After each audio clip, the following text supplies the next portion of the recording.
Salve, salve, galerinha, melhores do mundo. Estamos aqui, o professor Washington, de História, para uma aula super interessante sobre a Grécia Antiga. Vem comigo.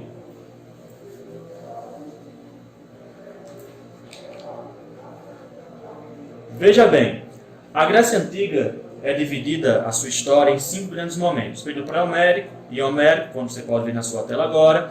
Depois a fase arcaica, clássica e, por último, a fase helenística. Nesse primeiro momento, que começa a se desenhar mais ou menos a partir do século XX a.C., nós temos a chegada de povos migratórios à região da Península Balcânica. Nós temos aqueus, eólios, jônios, que chegam por volta do século XX, e os dórios, que chegam mais ou menos por volta do século XII, já na fase final do período pré-homérico.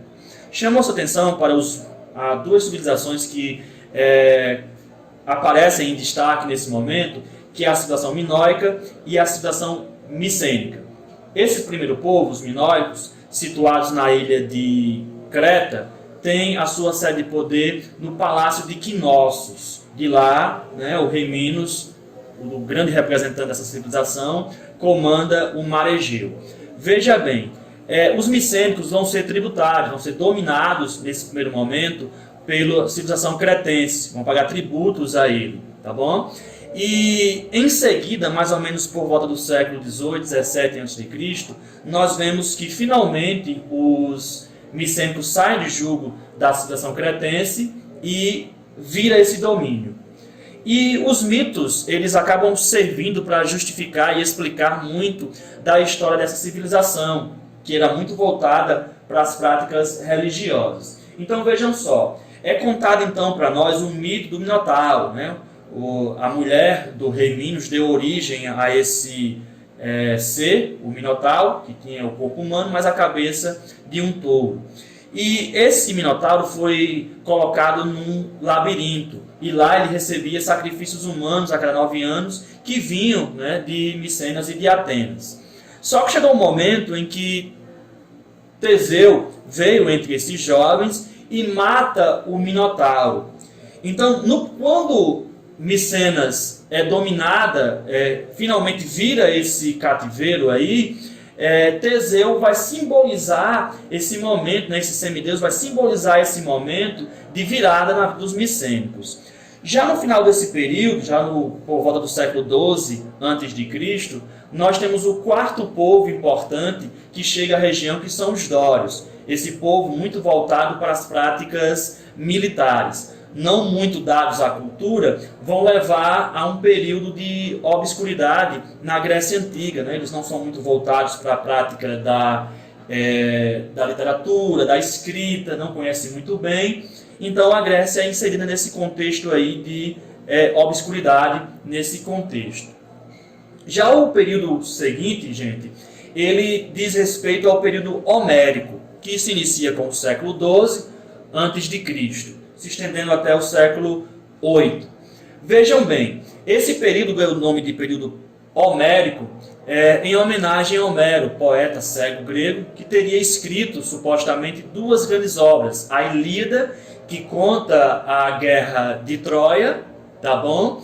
E a Odisseia, que conta a trajetória de Odisseu ou de Ulisses ao retornar para sua ilha Ítaca, após vencer a famosa Guerra de Troia, tá bom? Nas 2 obras nós vamos perceber que é uma valorização do homem, tá bom? Esse homem que é capaz de lutar contra os deuses, o que fica muito claro no livro A Odisseia, quando o Ulisses vai afirmar que não precisava ou não se precisa dos deuses para vencer. Então, no caminho, Poseidon acaba jogando Odisseu em alguns perigos que ele vai vencer e vai conseguir finalmente retornar para a sua terra natal. Devido à invasão dória, que culmina justamente entre o final do pré-homérico com o começo do período homérico, nós temos uma desestruturação dessa grandiosidade que nós tínhamos até então, de palácios, dessa governança com pujança que nós observávamos nesse contexto. E aí nós temos a organização da Grécia Antiga mais simplificada. Aí aparece a figura dos gêmeos, que é uma espécie de organização familiar, baseada no poder patriarcal, esse patriarca ou pater de famílias, esse carinha aí, ele abriga nele o poder jurídico e também guerreiro. Então ele tem plenos poderes, mesmo não existindo aí nesse contexto, pelo menos num primeiro momento, a ideia de propriedade privada, tá certo? No entanto, esse período começa a entrar em declínio quando nós percebemos que esse mundo dos gênios começa a entrar em declínio. E duas coisas são importantes nesse contexto aí. Primeiro, o crescimento demográfico, né, o crescimento de população, né, e uma crise de abastecimento justamente provocada por esse crescimento populacional, já que esse contexto de formação dos gênios não atendia mais à demanda desse contexto de bancar, de sustentar essa turma que estava em volta desse poder patriarcal do pater de famílias. E isso, nesse contexto, nós já tínhamos a formação das chamadas demos, que vão dar origem aí, né, às cidades-estados, que vão ser chamadas de polis.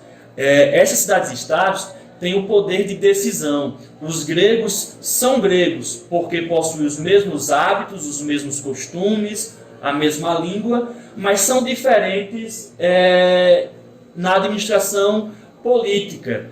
Cada poli ela é responsável pelo seu próprio momento de decisão política, tá bom? Então fica de olho, daqui a pouco nós voltamos com mais uma aulinha sobre a Grécia Antiga.